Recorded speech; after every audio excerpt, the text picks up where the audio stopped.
ونساؤهم مستورات يتبرجن تبرج الجاهلية الأولى. അല്ലാഹുവിന്റെ പ്രവാചകൻ പറയുന്ന നാലാമത്തെ കാരണം എന്തെന്നറിയുവോ?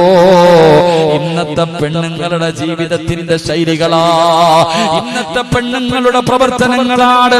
6-ാം നൂറ്റാണ്ടിലെ കാട്ടറബികളായ പെണ്ണുങ്ങളെ പോലും തോപ്പിച്ച് കളയുന്ന രീതിയില്, അവരെ പോലും പരാജയപ്പെടുത്തി കളയുന്ന രീതിയില് എന്റെ പ്രിയപ്പെട്ട സഹോദരിമാരുടെ ജീവിതം അങ്ങനെയാണല്ലോ.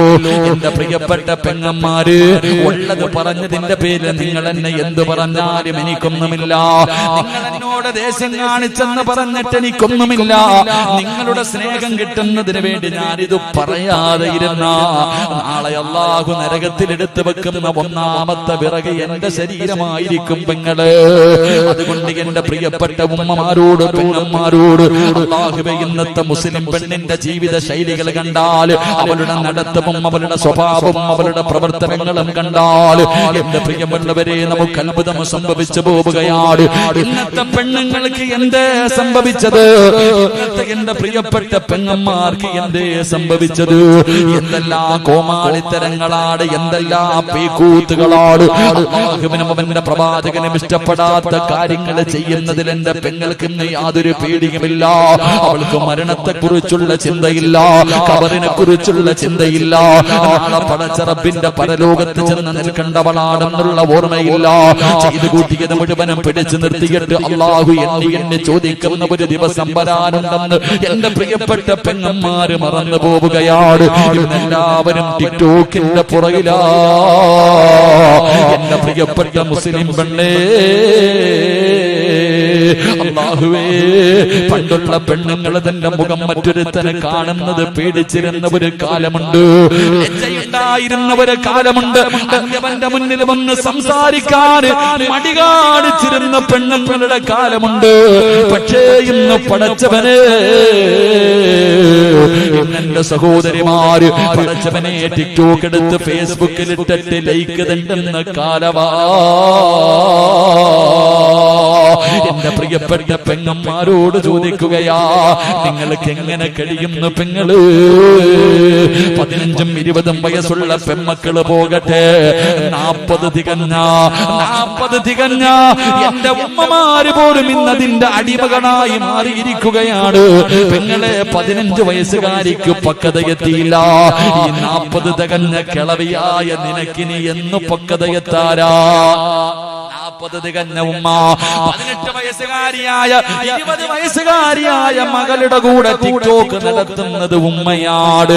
അല്ലാഹുവേ, തന്റെ പൊന്നാര മക്കള് തോന്നിവാസം കാണിക്കുമ്പോ മൊബൈല് പിടിച്ചു കൊടുക്കുന്നത് ഉമ്മയാ. എന്റെ പ്രിയപ്പെട്ട സഹോദരിമാരോട് പറയുകയാ, എന്തിനാ മോള്, നിനക്ക് ഈ രാജ്യത്ത് എന്ത് ചെയ്യാനുമുള്ള സ്വാതന്ത്ര്യമുണ്ട്. കാരണം ഇന്നത് പറയുന്നവൻ അകത്ത് പോയി കിടക്കേണ്ട അവസ്ഥയാ. എന്റെ പ്രിയപ്പെട്ട പെങ്ങളോട് എനിക്കൊരപേക്ഷയേ ഉള്ളൂ, നീ എന്ത് വേണമെങ്കിലും ചെയ്തോളൂ, നീ എന്ത് വൃത്തികേട് വേണമെങ്കിലും കാണിച്ചോ. എന്തിനാ മോളെ ഫർദ ധരിക്കുന്നത്? എന്തിനാ മോളെ ഫർദ ധരിക്കുന്നത്? അതൊരു പുണ്യമായ വസ്ത്രമല്ലേ? അത് ആയിഷ ബീവി ധരിച്ചതല്ലേ? അത് ഖദീജ ബീവി ധരിച്ചതല്ലേ? അത് അല്ലാഹുവിന്റെ റസൂലിന്റെ കരളിന്റെ ഘട്ടമായ ഫാത്തിമ ബീവി ധരിച്ചതല്ലേ? ഒരുപാട് മഹദികൾ ധരിച്ച ഫർദയല്ലേ മോള്? എന്തിനാ അതിട്ടുകൊണ്ട് നീ ഈ പണി കാണിക്കുന്നത്? നിനക്കതൊന്ന് ഊരിയിട്ടുകൂടെ? എന്റെ പ്രിയപ്പെട്ട പെങ്ങന്മാര്, പടച്ചവനെ ഇന്ന് ആരെയും മറന്നുപോയി. അല്ലാഹുവിനെ മറന്നു, റസൂലുള്ളാഹിനെ മറന്നു, വാപ്പയെ മറന്നു, ഉമ്മയെ മറന്നു, ഗുരുനാഥനെ മറന്നു, എല്ലാവരെയും മറന്നു. ഏതെങ്കിലും ഒരു മരത്തിന്റെ ചുവട് കിട്ടിയാൽ എന്തിനെന്റെ പ്രിയമുള്ളവരെ ഇന്ന് വാഹനങ്ങളിൽ സഞ്ചരിക്കാൻ കഴിയുന്നില്ല, ട്രെയിനുകളിൽ യാത്ര ചെയ്യാൻ കഴിയുന്നില്ല. എന്റെ പ്രിയപ്പെട്ടവരെ, എവിടെ നോക്കിയാൽ പടച്ചവരെ തന്റെ കണ്ണിന്റെ മുന്നിൽ ഉസ്താദന്മാരിയ്ക്കുന്നുണ്ട്, വാപ്പയുടെ പ്രായമുള്ളവരിയ്ക്കുന്നുണ്ട്, ഉമ്മയുടെ പ്രായമുള്ളവരിയ്ക്കുന്നുണ്ട്, തന്നെ പോലെ ചെറുപ്പക്കാരിയായ പെണ്ണുങ്ങളിരിക്കുന്നുണ്ട്. ഇതെല്ലാവരും മുന്നിലിരിക്കുമ്പോഴും അമുസ്ലിം മുസ്ലിമായ കൂട്ടുകാരന്റെ മടിത്തട്ടിൽ കിടക്കുന്ന എന്റെ പ്രിയപ്പെട്ട പെങ്ങള് എങ്ങനെ കഴിയുന്നടി നിനക്കിങ്ങനെ കാണിക്കാറ്? ആരിരുന്നാലും നാണമില്ല. അവന് ലജ്ജയുണ്ട്, അവന് ലജ്ജയുണ്ട്. പക്ഷേ നമ്മുടെ സമുദായത്തിന് ലജ്ജയില്ല. അവനൊടിഞ്ഞു മാറിയാലും വിടില്ല. അവന്റെ തോളിലൂടെ കൈയിട്ട് കൊണ്ട് ഉസ്താദന്മാരുടെ മുന്നിലിരുന്ന് സെൽഫി എടുക്കുന്ന പെണ്ണുങ്ങളുടെ കാലമാ. ഏതെങ്കിലും ഒരു മരത്തിന്റെ ചുവട് കിട്ടിയാൽ, ഏതെങ്കിലും ഒരു മരത്തിന്റെ ചുവട് കിട്ടിയാ അവിടെ ഇരുന്നു കൊണ്ട് റബ്ബേ തന്റെ വികാരം തീർക്കുന്ന പെണ്ണുങ്ങളുടെ കാലമാ. എന്റെ പ്രിയപ്പെട്ട സഹോദരിമാരോട് എനിക്ക് പറയാനുള്ളത്, എന്തിനും നിനക്ക് സ്വാതന്ത്ര്യമുണ്ട്. നിന്നെ ചോദിക്കാനും തടയാനും ആരുമില്ല. എന്ത് വേണമെങ്കിലും നിനക്ക് ചെയ്യാം. അതിനാ നിനക്കെതിരെ ആരെങ്കിലും പറഞ്ഞ അവനെ പിടിച്ചകത്തിടാനും ആളുണ്ട്. നിനക്ക് പ്രോത്സാഹനം തരാൻ ആളുണ്ട്. നിനക്ക് കൊടി പിടിക്കാൻ ആളുണ്ട്. നിന്നെ സഹായിക്കാൻ ആളുണ്ട്. പക്ഷേ ഇങ്ങനെ നടക്കുന്ന പെണ്ണുങ്ങളോട് എനിക്ക് പറയാറുള്ളത്, ഒരു ദിവസം നിനക്ക് വരുമ്പോ നീ ഇവരെ എല്ലാവരെയും വിളിക്കണം മോള്. ഇതെല്ലാം കഴിഞ്ഞിട്ട് ഇന്ന് നിന്റെ കൂടെ എല്ലാവരുമുണ്ട്. പക്ഷേ ഒരു ദിവസം നിന്റെ കണ്ണിന്റെ മുന്നിലേക്ക് മലക്കുൽ മൗത്ത് അസ്റായീൽ ഫകസഫിനാ അൻക ഇതാക ഫബസറുക അൽയൗമ ഹദീദ്. നിന്റെ കണ്ണിന്റെ മുന്നിലേക്ക് മലക്കുൽ മൗത്ത് അനുയായികളും ഇറങ്ങി വരും. അവർ പറയും കൊണ്ടുപോകാമെന്നതാടി, നിന്നെ റൂഹ് പിടിക്കാമെന്നതാണ്. വിളിക്ക് കൊടി പിടിച്ചവര്, പ്രോത്സാഹനം തന്നവര്, കൂടെ നടന്നവര്, സൈർ ചെയ്തവര്, നിനക്ക് ലൈക്ക് തന്നവര്, എല്ലാവരെയും വിളിക്കില്ല. പടച്ചവനെ, ആ മരണത്തിന്റെ രംഗം ഇങ്ങനെ കടന്നു വരുമ്പോ അതാ അവരുകൾ പറയുന്നു, കല്ലാ ഇദാ ബലഗത്തി തറാഖിയ വഖീല മൻ റാഖ വظن أنه الفراق والتفت الساق بالساق إلى ربك يومئذ المساق. മലക്കുകൾ പറയുന്ന ദിവസം ആര് വരുമടി നിന്നെ രക്ഷിക്കാൻ? ആ മരണത്തിൽ നിന്ന് രക്ഷിക്കാൻ ആരാ നിനക്ക് വരുന്നത്? ഇതെല്ലാം കഴിഞ്ഞിട്ട് നാളെ ഇന്നിങ്ങനെ നടക്കുമ്പോ അള്ള നിന്നെ ഇങ്ങനെ വെറുതെ വിട്ടിരിക്കുകയാണ്. ഓന്തോടിയാൽ എവിടെ വരെ ഓടും പെണ്ണ്, നീ പോയാൽ എവിടെ വരെ പോകുമടി? ഈ ഓട്ടത്തിനൊരവസാനമുണ്ട്. അള്ള പറയുകയാ, അള്ള പറയുകയാ, വത്തഖൂ യൗമൻ തുർജഊന ഫീഹി ഇലല്ലാഹ്. എവിടെ പോയാൽ ഒരു ദിവസം നീ എന്റെ മുന്നിൽ തിരിച്ചു വരുമടി. നീ എവിടെ പോയാൽ നാളെ എന്റെ മുന്നിൽ വന്ന് നിൽക്കുന്ന ഒരു ദിവസം നിനക്ക് വരാനുണ്ട്. അതുകൊണ്ട് പെങ്ങളോട് പറയുകയാ, ഇന്നെല്ലാ ഫ്രണ്ട്ഷിപ്പാണ്. ഇവന്റെ കയ്യിൽ പിടിച്ചാലും കുറ്റം പറയാ പാടില്ല. ഇന്നലക്ക് കൂട്ടുകാരാണ്. പെങ്ങളെ വ്യഭിചാരമെന്ന് പറഞ്ഞാൽ ആണും പെണ്ണും കിടപ്പറയിൽ കിടന്ന് ശാരീരികമായി ബന്ധപ്പെടുന്നതിന് മാത്രമല്ല വ്യഭിചാരമെന്ന് പറഞ്ഞത്. അല്ല വ്യഭിചരിക്കരുതെന്നല്ല പറഞ്ഞത്. വലാ തഖറബുസ്സിനാ ഇന്നഹു കാന ഫാഹിശാ. വ്യഭിചരിക്കരുതെന്നല്ല പറഞ്ഞത്. നിങ്ങൾ അടുക്കല്ല്, നിങ്ങൾ അടുക്കല്ല്. അവന്റെ കയ്യിൽ പിടിക്കുന്നത് വ്യഭിചാരമാണ്. അവനെ കാണുന്നത് വ്യഭിചാരമാണ്. അവനോട് സംസാരിക്കുന്നത് വ്യഭിചാരമാണ്. അവൻ പറയുന്നത് കേൾക്കുന്നത് വ്യഭിചാരമാണ്. അവനെ കുറിച്ച് ചിന്തിക്കുന്നത് വ്യഭിചാരമാണ്. ഇത് വ്യഭിചാരമാണ്, വ്യഭിചാരമാണ്. ഇങ്ങനെ വ്യഭിചരിക്ക് നടക്കുന്നവന്റെ ആയുസ് കുറവാണ്. ഇങ്ങനെ വ്യഭിചരിച്ച് നടക്കുന്നവന്റെ ആയുസ് കുറവാണ് പൊന്നുമോനെ. അതുകൊണ്ട് എന്റെ പ്രിയപ്പെട്ട പെങ്ങന്മാരോട് പറയുകയാ, അഹങ്കാരം കുറയ്ക്ക് പെണ്ണേ, ഒന്ന് താഴെ ഇറങ്ങടി പൊന്നുമോളെ. 50 വയസ്സുള്ള നിന്റെ ഉമ്മ ചെയ്യാത്ത പാപം ഈ 18 വയസ്സിന് നീ ചെയ്തില്ലേ പൊന്നുമോള്? 20 വയസ്സുള്ള 25 വയസ്സുള്ള പെങ്ങളോട് ഞാൻ ചോദിക്കുകയാ, നിന്റെ ഉമ്മയുടെ ഉമ്മ 60 വയസ്സ് 70 വയസ്സ് വരെ ജീവിച്ചവരാ. നിന്റെ അടുക്കൽ എത്രയോ പ്രായം ചെന്ന ഉമ്മ ഇരിപ്പുണ്ട്. ആ ഉമ്മ 60 കൊല്ലം കൊണ്ട് ചെയ്യാത്ത പാപം മോളെ നിന്റെ ഈ ചെറിയ പ്രായത്തിൽ ചെയ്ത് കളഞ്ഞില്ലേടി? ഇനിയെങ്കിലും നിനക്കൊന്ന് നന്നായി കൂടെ, ഇനിയെങ്കിലും ഇതെല്ലാം ഒന്ന് നിർത്തിക്കൂടെ? എന്റെ യുവത്വത്തോട് എനിക്ക് പറയാറുള്ളത്, എന്റെ പെങ്ങന്മാരോട് എനിക്ക് പറയാറുള്ളത്, അല്ലാഹുവിന്റെ പ്രവാചകന് 3 വിഭാഗം പെണ്ണുങ്ങളെ ശപിച്ചിരിക്കുകയാ. അല്ലാഹുവിന്റെ റസൂൽ അവിടെന്ന് പറഞ്ഞു, സ്വഹാബാ 3 വിഭാഗം പെണ്ണുങ്ങളെ അല്ലാഹു ശപിച്ചിരിക്കുകയാ. അവൾ അല്ലാഹുവിന്റെ ശാപം കിട്ടിയവളാ, അവൾ അല്ലാഹുവിന്റെ ശാപം കിട്ടിയവളാ. അല്ലാഹു ശപിച്ചാ നന്നാകുവോ മോളെ? അല്ലാഹു ശപിച്ചാ നന്നാവോ? ശപിച്ചവനാണ് ഇബ്ലീസ്. അവന്റെ അവസ്ഥ എന്താണെന്ന് എനിക്കും നിങ്ങൾക്കും അറിയാമല്ലോ. അതുകൊണ്ട് അല്ലാഹു ശപിച്ച 3 വിഭാഗം പെണ്ണുങ്ങളുണ്ട്.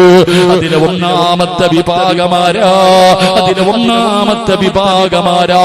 എന്റെ പ്രിയപ്പെട്ട ചെറുപ്പക്കാരാ, എന്റെ പ്രിയപ്പെട്ട യുവത്വേ, അല്ലാഹുവിന്റെ ശാപം കിട്ടിയ 3 വിഭാഗത്തിൽ ഒന്നാമത്തെ വിഭാഗം പച്ചകുത്തുന്നവരാ. ഇന്ന് പച്ചകുത്തുന്നത് ഒരു വല്ലാത്ത ട്രെൻഡാണല്ലോ.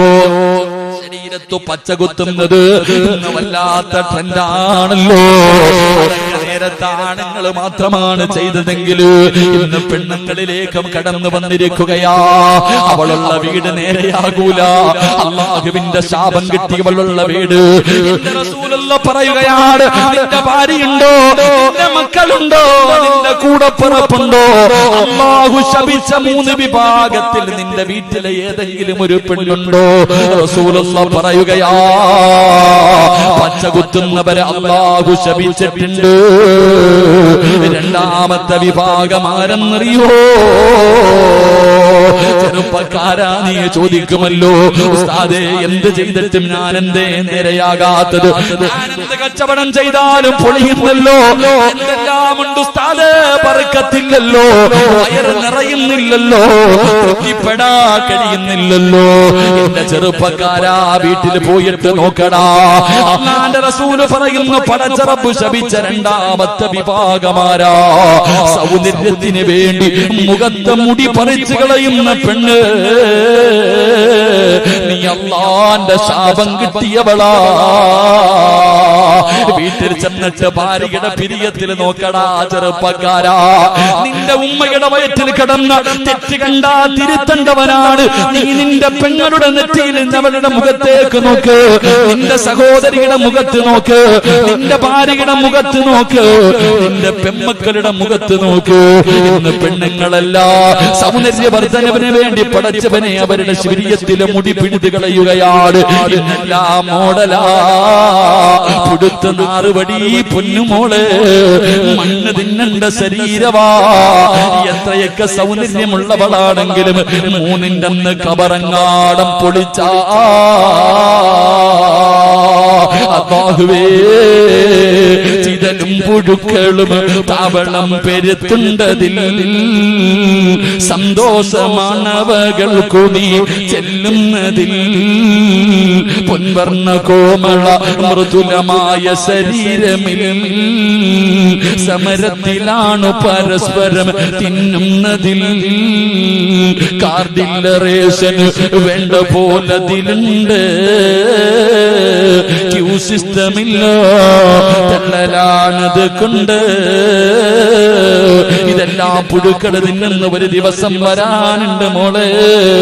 നിന്റെ സൗന്ദര്യം നാട്ടുകാർക്ക് കാണാനുള്ളതല്ല, നിന്റെ സൗന്ദര്യം നിന്റെ ഭർത്താവിന് ആസ്വദിക്കാനുള്ളതാ.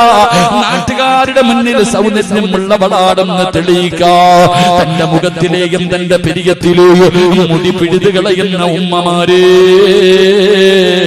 അല്ലാഹു ശപിച്ചവളാണ് നീ, അല്ലാഹുവിന്റെ ശാപം കിട്ടിയവളാണ് നീ. അങ്ങനെ ഏതെങ്കിലും ഒരു പെണ്ണോ ഈ മഹാനിന്റെ ചാരത്ത് വന്നിരിപ്പുണ്ടോ? അല്ലാഹുവിന്റെ മുന്നിൽ പൊട്ടിക്കരന്ന് തൗബ ചെയ്തോ? അല്ലാഹുവിന്റെ മുന്നിൽ പൊട്ടിക്കരന്നിട്ട് തൗബ ചെയ്തിട്ട് അല്ലാഹുവിന്റെ സ്നേഹം നേടാതെ പോകല്ലേ. മൂന്നാമത്തെ വിഭാഗമാരാ? അല്ലാഹുവിന്റെ ശാപം കിട്ടുന്ന മൂന്നാമത്തെ വിഭാഗം എന്റെ പ്രിയപ്പെട്ട പ്രിയപ്പെട്ടവരെ, നരച്ച മുടി മറയ്ക്കുന്നവരാ. പടച്ചവനെ ഇന്ന് പ്രായം മറയ്ക്കാതെ, ഇന്ന് പ്രായം മറയ്ക്കാ പടച്ചവനെ നരച്ച മുടിയുടെ മുന്നില് എന്റെ പ്രിയപ്പെട്ടവരെ കറുത്ത പെയിന്റടിച്ചിട്ട് നടക്കുന്ന ചെറുപ്പക്കാരാ, എന്റെ പ്രിയപ്പെട്ട പെങ്ങന്മാര്, അല്ലാഹുവിന്റെ റസൂൽ അവിടെന്ന് പറയുകയാ, നീ ശാപം കിട്ടിയവളാണ്, പടച്ചറപ്പിന്റെ ശാപം കിട്ടിയവളാണ്. അതുകൊണ്ട് എന്റെ പ്രിയപ്പെട്ട മാതാപിതാക്കളോട് പറയുകയാണ്, ഈ പറയുന്ന 3 വിഭാഗം പെണ്ണുങ്ങൾ നിന്റെ വീട്ടിലുണ്ടോ? അവർ അല്ലാഹുവിന്റെ ശാപം വാങ്ങുന്നവരാ. അതുകൊണ്ട് എന്റെ പ്രിയപ്പെട്ട സഹോദരിമാരോട്, എന്റെ പെങ്ങന്മാരോട് എനിക്ക് പറയാനുള്ളത്, നിങ്ങൾ പടച്ചവനെ ഭയന്ന് ജീവിക്കൂ, അല്ലാഹുവിനെ മറന്നു പോകല്ലേ, വന്ന വഴി മറന്നു പോകല്ലേ. നിങ്ങളെ എല്ലാ പാപങ്ങളും കെടികളാ. ഇടയ്ക്കിടയ്ക്ക് നോവൽ വായിക്കുന്നതൊക്കെ എടുത്ത് മാറ്റൂ. എന്തിനാ സിനിമാ താരങ്ങളെ കണ്ടുപിടിക്കുന്നത്, സീരിയൽ നടിമാരെ കണ്ടുപിടിക്കുന്നത്, മോഡലുകളുടെ ചരിത്രം വായിക്കുന്നത്? നിങ്ങളെ നിന്നെ പോലെ വിചാരമുള്ള പച്ചയിറച്ചിയുള്ള നിന്റെ കാല് കാലാരടകുള്ള, നിന്നെക്കാലും ഒരുപാട് സ്വപ്നങ്ങളും പ്രതീക്ഷകളുമായി കഴിഞ്ഞിരുന്ന എത്രയോ മഹദിമാരുണ്ട്. ആയിഷ ബീവിയുടെ ചരിത്രമെടുത്ത് വായിച്ചു നോക്ക്, ഖദീജ ബീവിയുടെ ചരിത്രമെടുത്ത് വായിച്ചു നോക്ക്, ഫാത്തിമ ബീവിയുടെ ചരിത്രമെടുത്ത് വായിച്ചു നോക്ക്. ഒരുപാട് സഹാബി വനിതകളുടെ ചരിത്രം നിനക്ക് പഠിക്കാറില്ലേ? നഫീസത്തുൽ മിസ്രിയ എന്തൊരു സൗന്ദര്യമുള്ള പെണ്ണായിരുന്നമ്മ. ആ മിസ്റിന്റെ മാണിക്യത്തിന്റെ ചരിത്രം നീ വായിച്ചു നോക്കാത്തതുണ്ട്. റിന്നൂറിൽ മിസ്രിയാനെ നിനക്കറിയുമല്ലോ, മൈമൂനത്തിൽ മിസ്രിയാനെ നിനക്കറിയുമല്ലോ. ഒരുപാട് മഹദികളുടെ ചരിത്രം നിനക്ക് പഠിക്കാനുണ്ടല്ലോ. ഇടയ്ക്കിടയ്ക്ക് സമയം കിട്ടുമ്പോ അവരൊക്കെ അവരുടെ ചരിത്രങ്ങളൊന്ന് വായിച്ചു നോക്കിയിട്ട് നിന്റെ ജീവിതത്തിൽ മാറ്റം വരുത്താ തീരുമാനിച്ചോ? എന്റെ പ്രിയപ്പെട്ട പെങ്ങൾക്ക് ഞാനൊരു ചരിത്രം പറഞ്ഞു തരാ. മഹാനായ നബി മുഹമ്മദ് മുസ്തഫ സല്ലല്ലാഹു അലൈഹി വസല്ലമ തങ്ങള്, എന്റെ പ്രിയപ്പെട്ട പെങ്ങള്, സ്വന്തം നിലനിൽപ്പിന് വേണ്ടി പടച്ച റബ്ബിന്റെ ദീൻ മറന്നു പോകുന്ന ഏത് വൃത്തികേടുകൾക്കും കൂട്ടു നിൽക്കാൻ തയ്യാറാകുന്ന യുവത്വേ, അല്ലാഹുവിന്റെ പ്രവാചകൻ അവിടെന്ന് പറയുകയാണ്, ദഖൽതുൽ ജന്ന വസമിഅത് ഖശബതൻ. അല്ലാഹുവിന്റെ പ്രവാചകൻ സ്വർഗ്ഗത്തിലൂടെ നടന്നു പോകുമ്പോ അതാ മുത്തുനബിയുടെ മുന്നിലൂടെ സ്വർഗ്ഗത്തിലൊരു പെണ്ണിങ്ങനെ നടന്നു പോവുകയാ.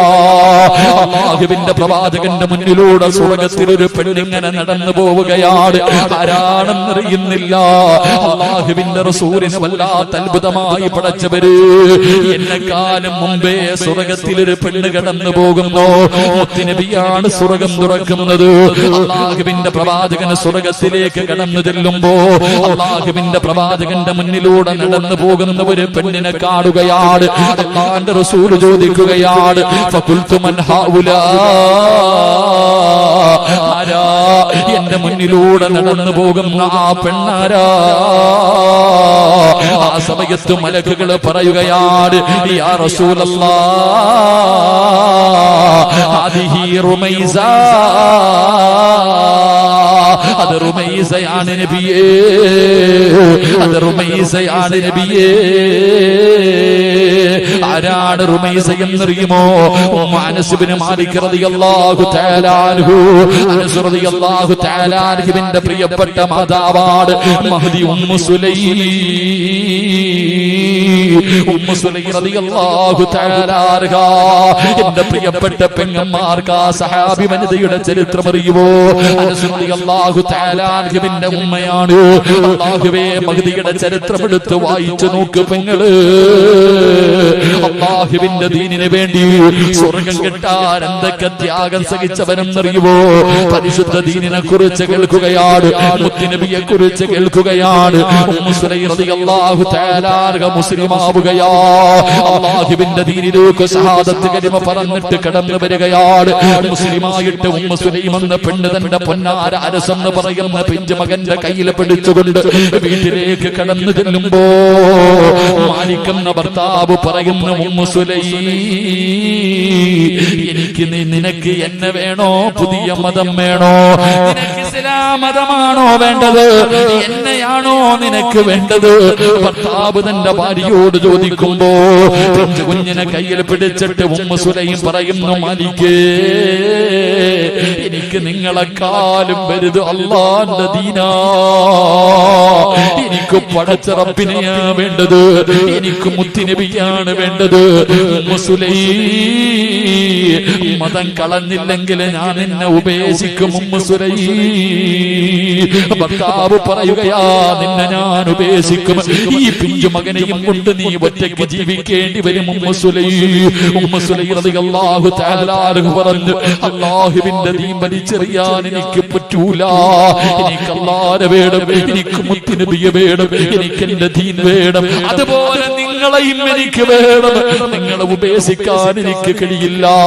അതാ ഉമ്മു സുലൈം റളിയല്ലാഹു തആല അൻഹയുടെ മറുപടി കേൾക്കുമ്പോൾ മാലിക് എന്ന് പറയുന്ന ഭർത്താവുണ്ടല്ലോ, പടച്ചവനെ തന്റെ പൊന്നാര മകനെ കയ്യിലേൽപ്പിച്ചിട്ട് അവിടെ നിന്ന് വീട്ടിൽ നിന്നിറങ്ങി പോവുകയാണ്. ചോര കുഞ്ഞിനെ മാറിടത്തിലേക്ക് ചേർത്ത് പിടിച്ചിട്ട് ഉമ്മു സുലൈം നിന്ന് കരയുകയാ. എന്ത് ചെയ്യണമെന്നറിയില്ല.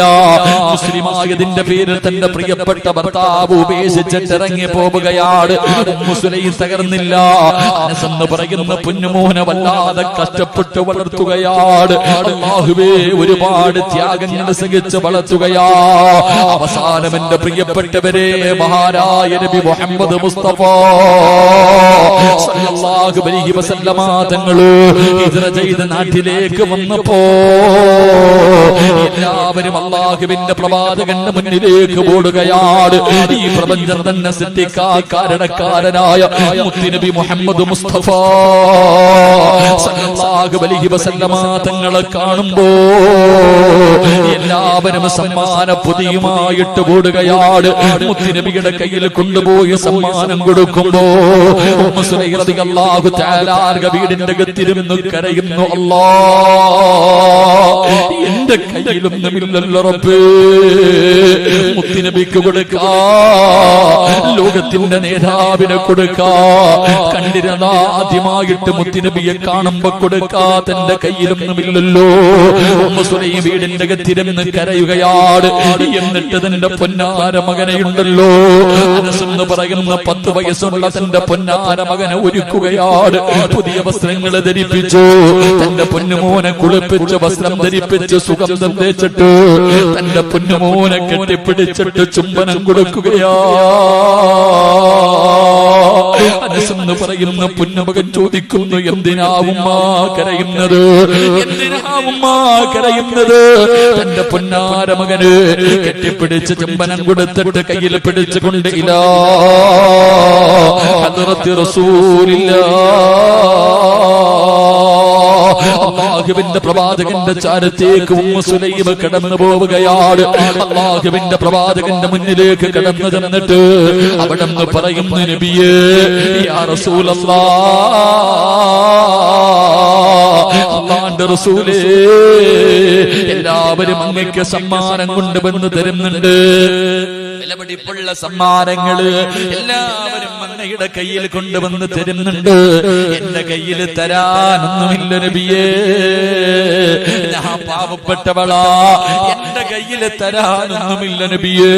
എനിക്ക് ലോകത്തിലെ ഏറ്റവും ഇഷ്ടം അല്ലാഹുവും അവന്റെ പ്രവാചകനും കഴിഞ്ഞാൽ എനിക്കിന്ന് ലോകത്തിൽ ഏറ്റവും ഇഷ്ടപ്പെട്ടത് എന്റെ പൊന്നുമകൻ അനസിനെയാണ് നബിയേ.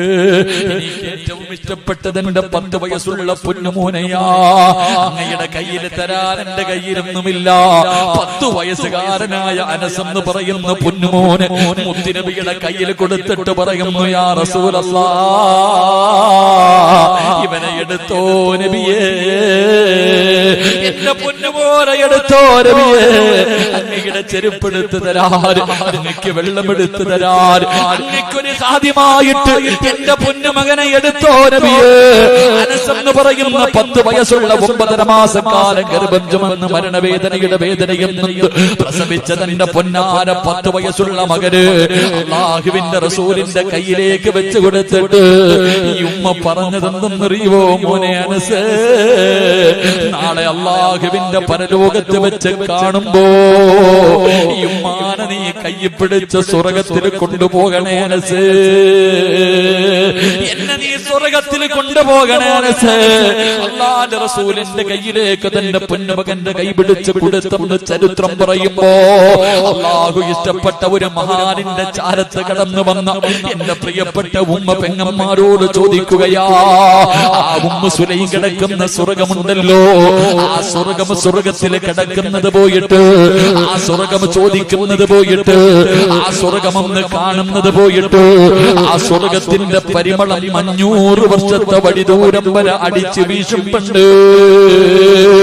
അന്ന് ശ്വസിക്കാ, അതൊന്ന് ശ്വസിക്കാ നമുക്ക് അർഹതയുണ്ടോ പെങ്ങള്? അതുകൊണ്ട് എന്റെ പെങ്ങളോട് പറയുകയാ, അഹങ്കാരമൊക്കെ മാറ്റുമോളെ, എപ്പോഴെവിടെ വെച്ചാണ് മരണം വരുന്നതെന്നറിയില്ല. അതുകൊണ്ട് എന്റെ പ്രിയപ്പെട്ടവരോട് എനിക്ക് പറയാറുള്ളത് ഞാൻ നിർത്തുകയാണ്. ഇന്നലെ കണ്ടവനെ എന്ന് കാണാത്ത ദുനിയാവാ. നമുക്കൊക്കെ ഒരു ചിന്തയുണ്ട്, നമുക്കൊന്നും രോഗമില്ലല്ലോ, ക്യാൻസർ ഇല്ലല്ലോ, ട്യൂമർ ഇല്ലല്ലോ, കിഡ്നി തകർന്നിട്ടില്ലല്ലോ, എനിക്ക് പ്രായമായില്ലല്ലോ, ഞാനിപ്പോഴെങ്ങും മരിക്കൂല, ഇനിയും ഒരുപാട് കാലം ജീവിക്കുമെന്ന ഒരു ധാരണ നമുക്കുണ്ട് മുസ്ലിമേ. എങ്കിലാരാ പറഞ്ഞത്, എങ്കിലാരാ പറഞ്ഞത് തുഅമ്മീലു ഫിദ്ദുനിയാ തവീലൻ വലാ തദ്രീ إلى جنة ليل هل تحيسوا إلى الفجر وكم من صحيح مات من غير علة وكم من مريض عاش دهرا لا تهري. കവി എവിടെന്ന് ചോദിക്കുകയാണ്, കവി എവിടെന്ന് ചോദിക്കുകയാ.